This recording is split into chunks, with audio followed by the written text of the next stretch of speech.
Good news today, नई उम्मीद जगाने वाला हिंदी न्यूज चैनल। नमस्ते, मैं अविचल दुबे। इस वक्त अगर किसी विषय को लेकर सर्वाधिक चर्चा है तो वो है कोरोना की तीसरी लहर।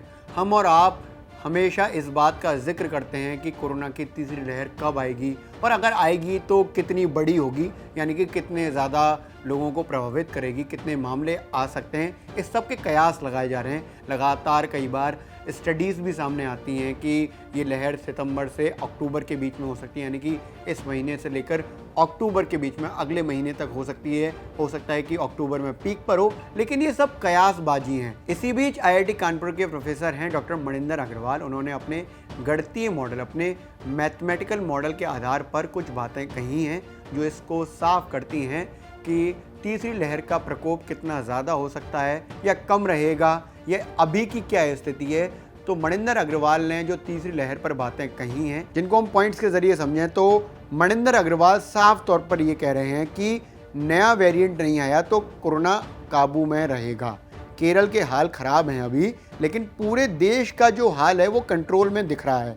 केरल में अभी महीने भर में जो हाल है वो काबू में आने के संकेत दिख रहे हैं। और अगर कोरोना का नया वेरिएंट नहीं आया तो तीसरी लहर भी नहीं आएगी। डॉक्टर मणिंदर अग्रवाल का साफ तौर पर तीसरी लहर को ये कहना है कि नया वेरिएंट नहीं तो तीसरी लहर भी नहीं। यानी कि मोटे तौर पर समझें तो अभी जिस वेरिएंट की वजह से सर्वाधिक दिक्कत है वो है डेल्टा वेरिएंट। उसी वेरिएंट के चलते रहने से बहुत ज़्यादा दिक्कत नहीं होगी। नया वेरिएंट नहीं आया कोरोना का तो तीसरी लहर नहीं हो सकती है, यानी कि उसका प्रभाव नहीं होगा और उसका असर नहीं दिखेगा।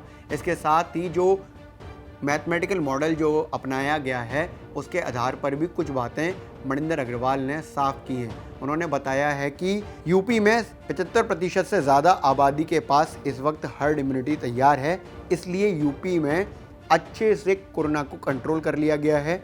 इसके साथ ही केरल में हर्ड इम्यूनिटी तैयार नहीं हो पाई, इसलिए इतने ज़्यादा मामले आ रहे हैं। लेकिन एक आधा महीने में केरल में भी हर्ड इम्यूनिटी तैयार हो जाएगी और केरल में भी जो हालत है वो कंट्रोल में आ जाएगी। IIT कानपुर के जो प्रोफेसर हैं डॉक्टर मणिंदर अग्रवाल, उनकी जो स्टडी है, उनका जो गणितीय मॉडल है, उस पर हम विश्वास इसलिए कर सकते हैं क्योंकि उन्होंने जो पहले भी मैथमेटिकल मॉडल के आधार पर बात कही है वो काफ़ी हद तक सही साबित हुई हैं। और अब डॉक्टर मणिंदर अग्रवाल जो कह रहे हैं उसमें साफ तौर पर एक बात मोटे तौर पर यही है कि अगर नया वेरिएंट नहीं आया तो तीसरी लहर नहीं आएगी। इसके साथ ही डॉक्टर मणिंदर अग्रवाल का जो एक बड़ी बात को लेकर कहना है वो है वैक्सीनेशन। वैक्सीनेशन को लेकर डॉक्टर अग्रवाल का जो जोर है वो साफ तौर पर ये बताता है कि मामले बढ़ रहे हैं लेकिन हालात अभी काबू में हैं। वैक्सीनेशन की गति ने ही अब तक बचाया है। वैक्सीनेशन ही अकेला रास्ता है जिस पर हमें जोर देना चाहिए। भारत में अभी वैक्सीनेशन की अगर बात करें तो कुल वैक्सीन जो है वो 68 करोड़ से ज़्यादा लग चुकी हैं, जिसमें पहली डोज कम से कम 40% आबादी को देश की लग चुकी है।